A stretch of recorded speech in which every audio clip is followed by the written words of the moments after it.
noticed that when you look back on your life, what seemed to be the greatest setback or even a disaster, more often than not, turned out to be a great blessing? And also what seemed to be the greatest blessing turned out to not be such a blessing after all. Knowing that, I believe we might as well love what is in the moment. Hi, I'm Deborah Poneman, founder of Yes to Success seminars, where we offer knowledge and tools for you to live your ultimate life, and ageless anti-aging for your brain, your body, and your bliss. The person who helped me internalize this concept of loving what is was the great teacher Byron Katie. Her body of knowledge, which is called The Work, is based on the realization she had when she had an awakening experience. And it was basically this: when she believed that something should be different than it was, she suffered. For example, when she thought something like, my husband should be nicer to me, or my kids should respect me more. And the reality was that he wasn't going to be any nicer, and the kids weren't going to respect her more. She suffered. And that when she didn't believe those thoughts, when she didn't believe that anything should be any different than exactly as it was, she felt peace. And she had her awakening when she realized that what had been causing her deep depression was not the world around her, but her belief that the world around her should be different than it was.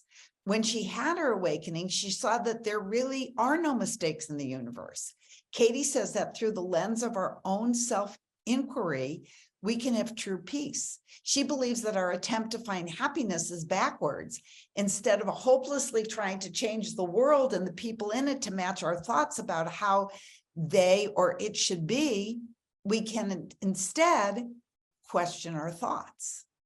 And by loving reality exactly as it is, we can experience freedom and the end of our own suffering.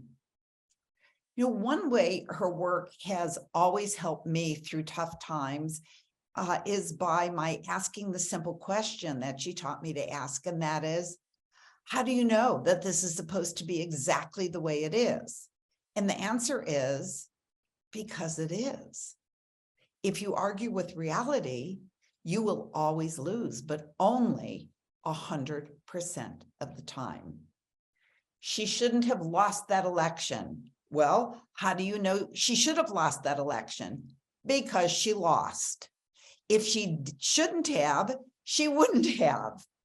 He shouldn't have died. Well, as painful as it is, how do you know he should have? Because he did. So when something is very painful in my life, I simply ask myself, how do I know this is supposed to be exactly the way it is? Because it is. If it were supposed to be another way, it would have been that way.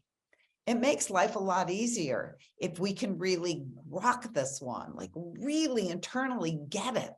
It's helped me so much in big ways and in little ways, like when my kids were little and, for example, Deanna wasn't invited to a party, or Daniel missed the winning shot in his basketball game. And I would be so contracted. And then I would ask myself, how do I know it's supposed to be happen exactly as it did? Because it did. And the truth is, I don't know the ripple effect of, for example, another team making the winning shot or winning the game, and the lives that would change.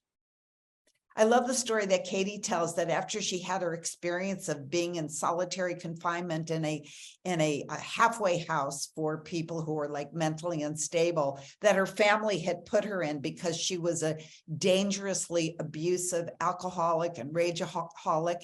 And she's sitting up in solitary confinement, and a cockroach walked across her foot.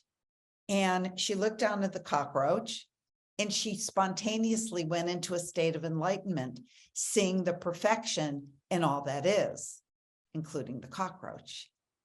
And she was released from that halfway house, and she completely became this glorious person. And people in her area found out or heard about the enlightened woman who lived in Barstow, and people she didn't know started showing up at her door to meet the enlightened woman. And she would open the door and they would say, namaste, namaste. And she would say, you are absolutely right, because she didn't have any kind of spiritual background. And she thought that they were saying, no mistakes, no mistakes. Once you accept that we live in a benevolent universe and you realize the utter perfection of creation, you will fall to your knees, and you will know that there is a way to overcome every obstacle. You might not know how to do it, but the intelligence who created the universe and the obstacle in the first place does. And you can just give that obstacle to that intelligence and then surrender and know that an absolute miracle is on its way. Maybe not as soon as you think, maybe not in the way you think it should arrive, but it will arrive exactly in the way it's supposed to and when. The Reverend Dr.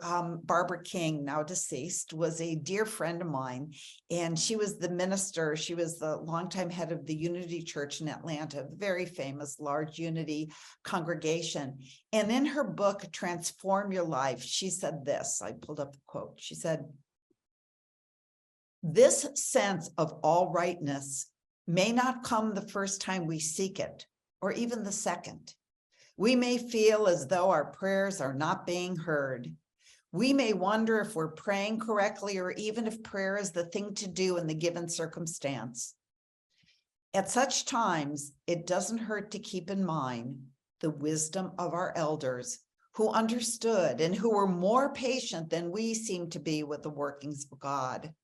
My grandmother, for instance, used to say about Jesus bringing grace into our lives. She would say, he may not come when you want him to, but he will always come on time. And I'll end with one more quote. And I'd love to give credit to whoever said this quote, but I have no idea where I heard it or who it came from, but it goes like this. Don't require the universe to move any more rapidly than it is. It is actually working perfectly, and it will prove that to you if you will give it a chance. So have a wonderful week, knowing that when you think that something should be different than it is, that is when you suffer.